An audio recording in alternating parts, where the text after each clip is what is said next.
Cette séance du Conseil municipal. Voilà, un petit peu de silence. Et je vous demanderai, comme c'est la règle, de ne pas manifester ni d'approbation ni de désapprobation pendant la séance du Conseil municipal. Tout d'abord, Madame Maes, secrétaire de séance, va procéder à l'appel. Présent. Absente. Monsieur Decroix Jean-Yves, absent. Madame Hecke Jeanne. Monsieur Sernolas Dominique. Madame Dagor Nicole, absente. Monsieur Roland Jean-Pierre, absent. Madame Romano Véronique. Monsieur Bertoncini Franck. Monsieur Ciora Michel, absent. Monsieur Abrahamian Edmond. Madame Ovanessian Laure. Madame Maës Daniel, présente. Madame Costanza Martine, absente. Monsieur Bessier Philippe, absent. Madame Loger Sylvie, absent. Monsieur Rossi Jean-Michel, absent. Madame Canives Christine, absente. Monsieur Descherchy Patrick. Monsieur Garrido Laurent, absent. Monsieur Corbani Bruno. Il arrive, en retard. Madame Coudray Laetitia, absente. Madame Costaluero Sophie. Monsieur Palix Christian, absent. Monsieur Coazza Patrick, absent. Monsieur Delot Christian, absent. Monsieur Champion Yannick, représenté par Madame Cercio. Madame Reg Elisabeth, absente. Madame Cercio Floriane. Bien. J'ai quelques mots à dire. J'ai reçu ce matin même, mardi 17 mars, une demande de report du conseil municipal qui doit se tenir ce même mardi 17 mars. Vu le délai, j'ai maintenu bien évidemment ce conseil.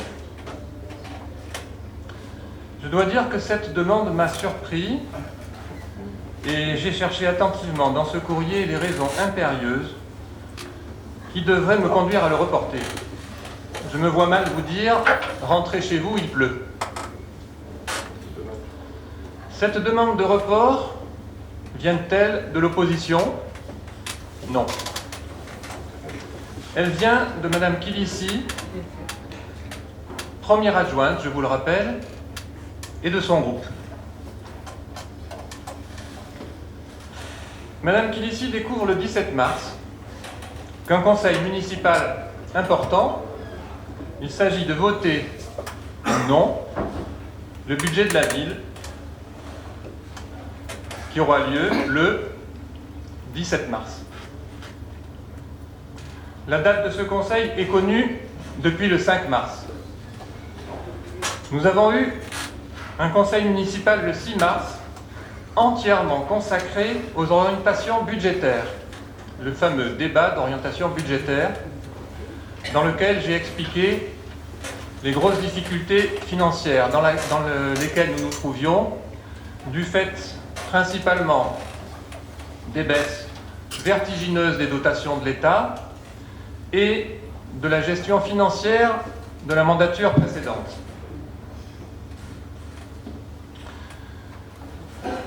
Nous nous sommes réunis en commission le 10 mars pour débattre, en réunion de groupe. Il y a eu 3 réunions d'adjoints consacrées aux finances, le 19 février, le 24 février et le 3 mars. Et à aucune de ces réunions consacrées aux finances, les adjoints du groupe de Madame Kilissi ne sont venus. Tous les documents ont été remis en temps et en heure. Aucune obstruction ou refus de répondre ne peut m'être reproché. J'ai même souligné lors du débat d'orientation budgétaire que si je ne parvenais pas à répondre à toutes les questions, ce qui est bien normal quand il s'agit de budget, que les questions sans réponse trouveraient une réponse d'ici le conseil suivant, que l'administration était à la disposition de tous les conseillers tous les conseillers pour les recevoir, leur donner des explications, et en premier lieu les services financiers. Alors me direz-vous, quelles sont les vraies raisons de cette demande de report? Il ne vous aura pas échappé qu'il y a des élections départementales dans quelques jours. Vous avez, comme moi, constaté l'offensive du Front National. Il se dit même que dans notre département, il pourrait mettre l'UMP en difficulté.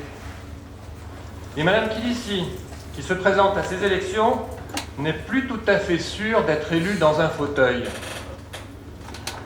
Alors, je vais vous dire ce que je crois. Cette demande de report n'est en rien fondée. Tout ceci n'est qu'une tactique bassement politicienne pour gagner du temps et voir ce qui va se passer dimanche prochain, 22 mars. Madame Kilici n'a aucune envie de voter le budget que je vais présenter, son groupe non plus, mais elle ne veut pas abîmer son image. Elle pense aux élections. Elle ne veut pas qu'on lui reproche de faire obstruction, alors elle préfère fuir. Mais qui sont ces élus qui n'assument pas leur position et leurs responsabilités? C'est ça, être une femme ou un homme politique? Ils doivent prendre leurs responsabilités et assumer. Alors, cette absence de Mme Kilici et de son groupe, de M. Palitz et de son groupe, me conduit à reporter le vote du budget, car le quorum n'est pas atteint. Je trouve cette manœuvre politicienne pitoyable. Est-ce comme cela que l'on veut faire avancer Bandol? Est-ce comme cela que l'on sert sa ville et ses habitants? Non. Nous, élus, reprochons aux électeurs de moins en moins se déplacer pour mettre un bulletin dans l'urne. Que vont penser ces électeurs d'élus qui s'abstiennent? Le vote du budget est une étape cruciale pour la ville. Chacun doit assumer ses responsabilités et son opinion. L'abstentionnisme n'est pas une option, elle est un manque de courage. En cherchant à gagner du temps pour assurer son avenir personnel, Mme Kilici donne une bien mauvaise image de la politique. Aujourd'hui, plus personne n'est dupe. Vu l'absence de quorum, ce conseil municipal sera reporté pour permettre à chacun de remplir pleinement ses fonctions d'élu, de prendre ses responsabilités et de voter. Je vous remercie.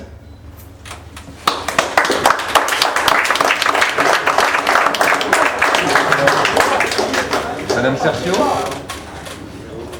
Juste quelques mots, puisque Yannick Champion et moi-même nous sommes dans l'opposition, mais tout de même, quelques jours avant les élections départementales, effectivement, alors que tous les responsables politiques appellent chacun à son devoir de citoyen d'aller voter, cette politique de la chaise vide, encore plus pour le vote du budget d'une commune, est inadmissible. C'est un réel non-respect des bandolés, c'est un réel non-respect du citoyen. Quel exemple montre-t-il? C'est inadmissible, c'est irresponsable, vraiment. Merci.